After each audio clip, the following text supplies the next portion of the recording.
Hello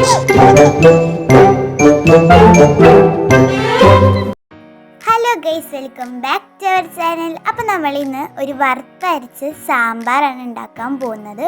അപ്പോൾ നമുക്ക് സാമ്പാർ ഉണ്ടാക്കാം. അപ്പോൾ ആദ്യം നമ്മൾ കുറച്ച് പരിപ്പ് കുക്കറിൽ ഇട്ടിട്ട് കായം കൂടി ഇട്ടിട്ട് വേവിച്ചെടുത്തിട്ടുണ്ട്.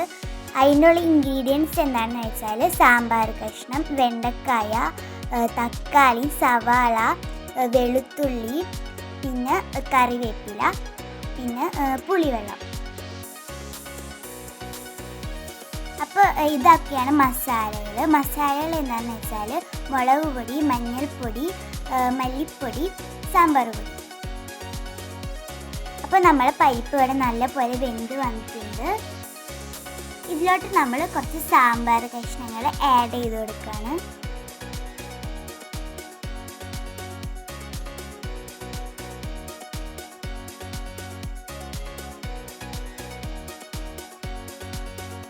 പിന്നെ നമ്മൾ ഇതിലോട്ട് കുറച്ച് തക്കാളിയും സവാളയും പച്ചമുളകും വെളുത്തുള്ളിയും കൂടി ആഡ് ചെയ്ത് കൊടുക്കുകയാണ്. എന്നിട്ട് നല്ലപോലെ മിക്സ് ചെയ്യാണ്.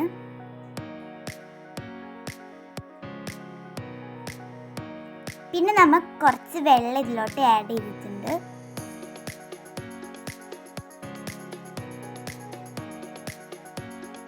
ഇനി നമുക്കിതൊന്ന് മൂടി വെച്ചിട്ട് വേവിക്കാം. പിന്നെ നമ്മളൊരു ചട്ടിയിലോട്ട് കുറച്ച് ഓയിൽ ഒഴിച്ച് വെച്ചിട്ടുണ്ട്.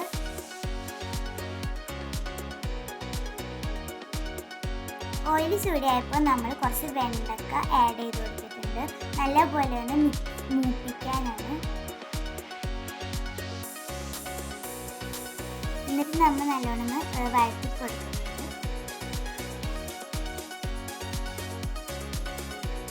അതൊന്ന് വഴന്ന് വന്നപ്പോൾ നമ്മൾ അതൊരു പാത്രത്തിലോട്ട് മാറ്റാണ്. എന്നിട്ട് അതേ ചട്ടിയിൽ കുറച്ച് ഓയിൽ ഒഴിച്ച് വെക്കാണ്. എന്നിട്ട് തേങ്ങയും പിന്നെ കറിവേപ്പിലയും വെളുത്തുള്ളിയും കൂടി അതിലോട്ട് ആഡ് ചെയ്യാണ്. എന്നിട്ട് നല്ലപോലെ ഒന്ന് മിക്സ് ചെയ്യാം.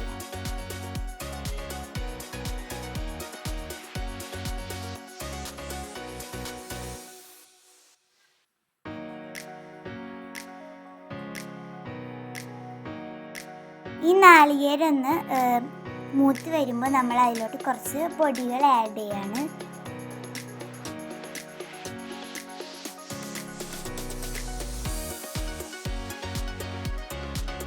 ഇതൊരു ബ്രൗൺ കളർ ആകുമ്പോൾ നമ്മളിത് മിക്സിയുടെ ജാറിലിട്ടിട്ട് അരയ്ക്കും.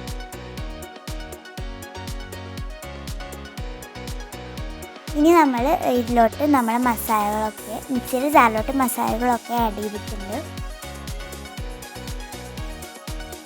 കുറച്ച് വെള്ളം ഒഴിച്ചു കൊടുത്തിട്ടുണ്ട്. ഇനി നമുക്കിതൊന്ന് അരയ്ക്കാം. അപ്പോൾ നമ്മൾ പേസ്റ്റ് പോലെ അരച്ചെടുത്തിട്ടുണ്ട്. ഇനി നമ്മൾ സാമ്പാർ കഷ്ണം വേവിച്ചതിലോട്ട് ഇതൊക്കെ ഒന്ന് ആഡ് ചെയ്തിട്ട് നല്ലോണം മിക്സ് ചെയ്യാം. പിന്നെ നമ്മൾ ഇതിലോട്ട് കുറച്ച് പുളിവെള്ളം ആഡ് ചെയ്യുന്നുണ്ട്. അത് കഴിഞ്ഞിട്ട് നമ്മൾ ആവശ്യത്തിന് ഉപ്പ് ആഡ് ചെയ്ത് കൊടുക്കുന്നുണ്ട്. പിന്നെ ഇതിലെ സ്പെഷ്യൽ ഇൻഗ്രീഡിയൻ്റ് എന്താണെന്ന് വെച്ചാൽ കുറച്ച് ശർക്കര നമ്മൾ ആഡ് ചെയ്ത് കൊടുക്കുന്നുണ്ട്. പിന്നെ നമ്മൾ ഇതിലോട്ട് മല്ലിയില ആഡ് ചെയ്ത് കൊടുക്കുന്നുണ്ട്. ഇനി ഇതൊന്ന് മൂപ്പിക്കാൻ വേണ്ടിയിട്ട് നമ്മൾ കുറച്ച് ഒരു ചട്ടിയിലോട്ട് ഓയിൽ ഒഴിച്ചെടുത്ത് അതിലോട്ട് കുറച്ച് കടുക് നമ്മൾ ആഡ് ചെയ്ത് കൊടുത്തിട്ടുണ്ട്. പിന്നെ വറ്റൽമുളക്, കറിവേപ്പില ആഡ് ചെയ്തിട്ട് നല്ലപോലെ ഒന്ന് മിക്സ് ചെയ്തിട്ടുണ്ട്. പിന്നെ ഉലുവയും നമ്മൾ ആഡ് ചെയ്തിട്ടുണ്ട്. എന്നിട്ട് നമ്മൾ ഈ സാമ്പാറിലോട്ട് അത് വെച്ചെടുത്തിട്ടുണ്ട്. പിന്നെ ഒരു ഭംഗിക്ക് വേണ്ടിയിട്ട് കുറച്ച് കറിവേപ്പിലയും നമ്മൾ ആഡ് ചെയ്തു. അപ്പോൾ നല്ല ടേസ്റ്റ് ഉണ്ടായുള്ള സാമ്പാറാണ്. അപ്പോൾ അടുത്ത വീഡിയോയിൽ എല്ലാവർക്കും ബൈ ബൈ.